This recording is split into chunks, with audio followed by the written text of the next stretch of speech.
Hello, my name is Kim House, and I have been the Reading Specialist Intern here at Quarles Elementary for the last month, and I have put together a flipped lesson on a teacher workshop entitled Engaging Young Boys in Active Literacy. I'd like to thank you for watching this video ahead of time before we meet together on Tuesday, November 5th from 10 to 11 to discuss these ideas and strategies more in detail and to hopefully learn from each other. Most of my information for this presentation came from the book Bright Beginnings for Boys by Debbie Zambo and William Brozo. I highly recommend this book to you for you to add to your own personal library as it contains a lot of good information and it's not very long book to read. We all know there's a lot of research on the differences between boys and girls, and I like to specifically look at the difference between boys and girls in their reading. For nearly a century, research has confirmed a pattern of gender differences in reading achievement favoring girls. And you can see from the dates there that even way back in 1943, some of this research has been going on. Well, since at least the 1930s, there has been increasing evidence of a lot more boys than girls in remedial reading classes, and we wonder why this is. Well, part of the reason is because the brain is different, especially the language areas. Language areas in a 5-year-old boy's brain look similar to that of a 3.5-year-old girl's brain. If we ignore these differences and expect boys and girls to develop language abilities at the same time as boys, then we might place some undue pressure on boys, and we really don't want to do that. When boys come to school, they're typically very excited, eager to learn, to read, but often very quickly they become discouraged and they see the books in our classrooms and the required reading as boring and not pertaining to them. So the key is understanding boys is the key to making the literacy experience better for boys. So how can we understand boys, especially as us female teachers? Well, one of the first things we need to do for the boys in our classroom is to find them an early entry point into literature, something that piques their interest, affirms their needs, so they are able to be motivated to read and write. And material that boys find immediately gratifying and that propels them to seek and read more is what we as their teachers need to be able to find for them. And once they're able to find an early entry point into literature, then their chances greatly improve that throughout their lives they will be able to continue on a literate journey of lifelong reading, which is what we want for our students.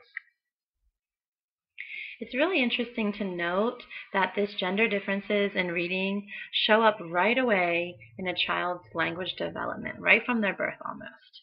Boys develop differently in language, vision, and hearing than girls do. And speech problems affect boys 6 times more than girls. So even hearing is different in boys and girls, and it makes it harder for them boys to hear and differentiate sounds. First of all, I'd like to look at some gender differences in vision and how boys and girls actually see things differently.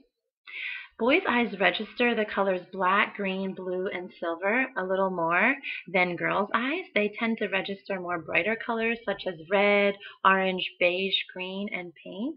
And there are some technical reasons for this, which you can read about in the book, but basically they actually see colors a little bit differently, which I never really realized before. So, pertaining to books, boys are usually drawn to books with subtle colors, plain illustrations, maybe some action scenes on the front cover like the Spider-Man book. And girls are usually drawn to books with brighter colors, sparkly, textured books. And those are typically what interests girls. And I really like this quote that says, "Visual input has the ability to capture attention, and that attention is a prerequisite to learning." So if we're able to get these boys in our class, if we're able to get their attention through offering a variety of books, then after their attention, we have their attention, then we're hopefully able to teach them something throughout the book. Also in drawing, boys and girls draw differently. When drawing, boys typically choose fewer colors of crayons. They're more likely to draw some action pictures and pictures showing movements such as battle scenes, spaceships, robots, and things like that. And when girls are drawing, they typically use more crayons, and they usually draw more objects such as rainbows and hearts and maybe their family and people. So some books that appeal to boys might be books about large machines such as trucks, bulldozers, cranes, dinosaurs, or books about maps, showing spatial directions, directions to solve a mystery or find a treasure, or maybe some books about how to make things or do things. Those are typically books that boys gravitate towards.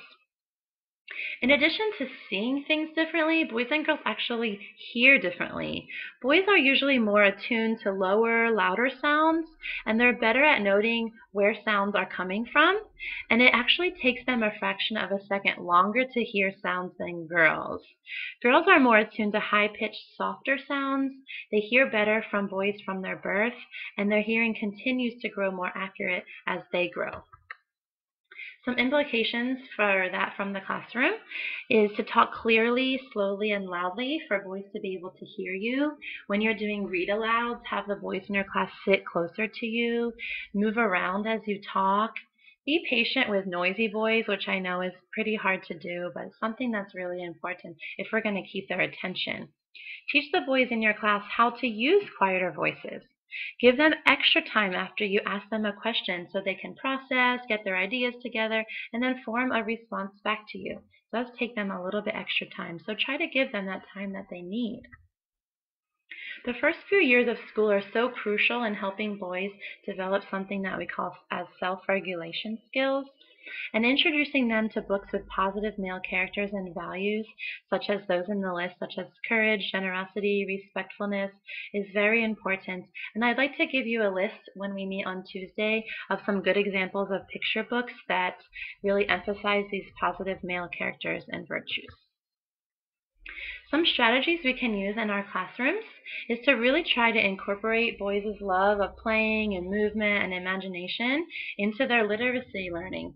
For example, when you're teaching some songs or rhymes, maybe you can make up some motions. You could do some tossing games, such as toss a beanbag for different letter sounds or patterns. Do some board and card games that have to do with literacy, and have a reader's theater. Boys love to compete and have a challenge, so if you're able to use that kind of competition side, then it might be useful in encouraging them to develop more as readers.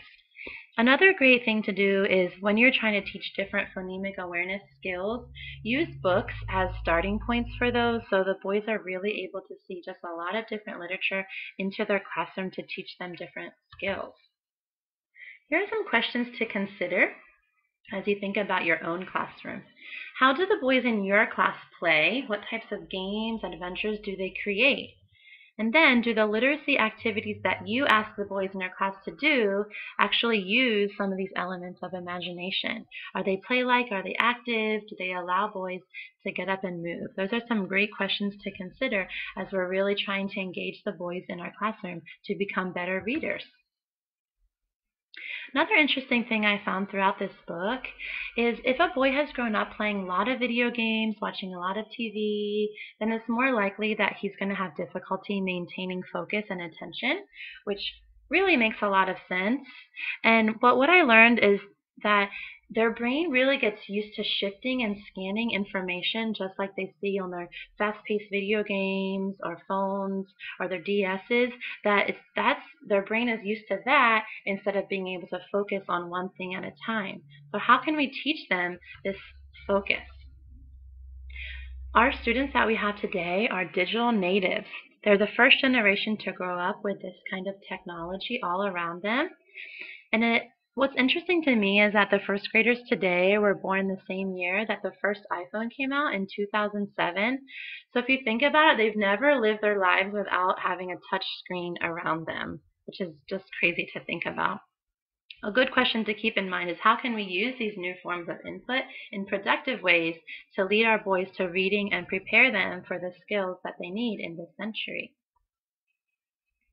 But even though there's all this technology around them and so interesting and interesting games that are always changing, boys still need us as their teachers by their side, nurturing them, helping them to construct these visions of manhood.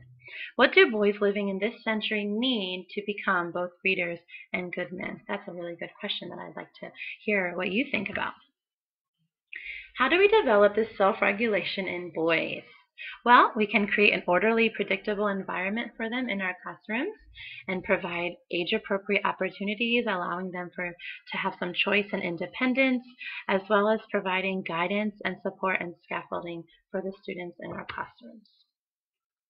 A positive literacy classroom can be created by establishing routines for reading, providing materials that they're able to read, using picture books with positive male characters to really help boys learn how self-regulation looks, sounds, and feels. How would you characterize your classroom?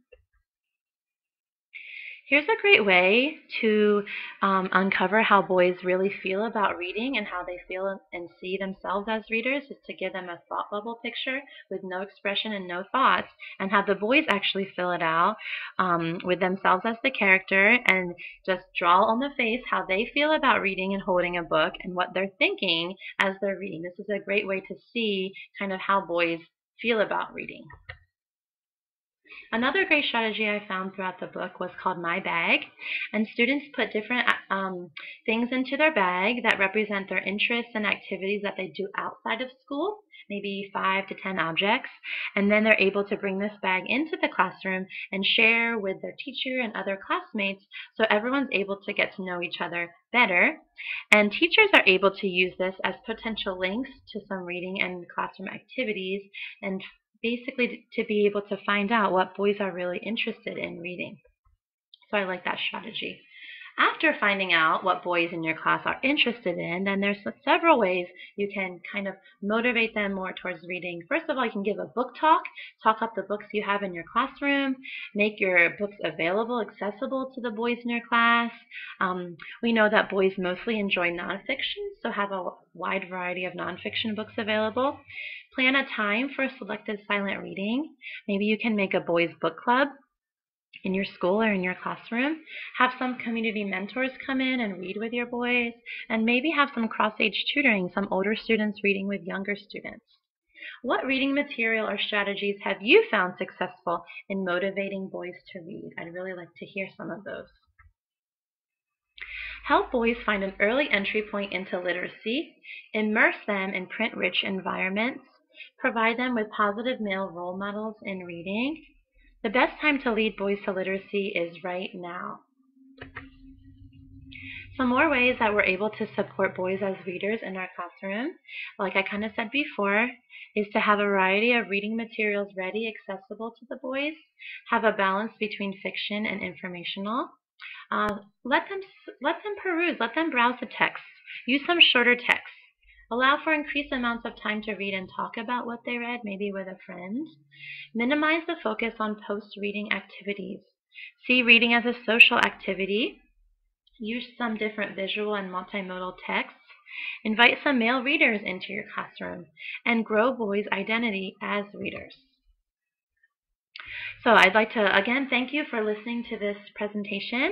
If you're interested in learning more about this topic of engaging young boys in literacy, then I'd love to have you sign up for a study group that we will have to investigate this topic a little bit more. I'll pass out a sign-up sheet on Tuesday, and we'll probably be able to meet maybe hopefully a couple of times to discuss this issue a little bit more. Also, if you're interested in some coaching in this area in order to help you as a teacher, then please consider letting me come into your classroom and talk with you about how to really incorporate some of these strategies from this presentation into your own classroom. Here are our references. I'd also like to give you a copy of the article Supporting Boys as Readers, and I'll give that to you. I'll actually give that to you through your email. And lastly, again, I'd just like to thank you so much for your attention. If you have any questions, then please don't hesitate to contact me. And I look forward to talking to you even more about this on Tuesday. Have a great day.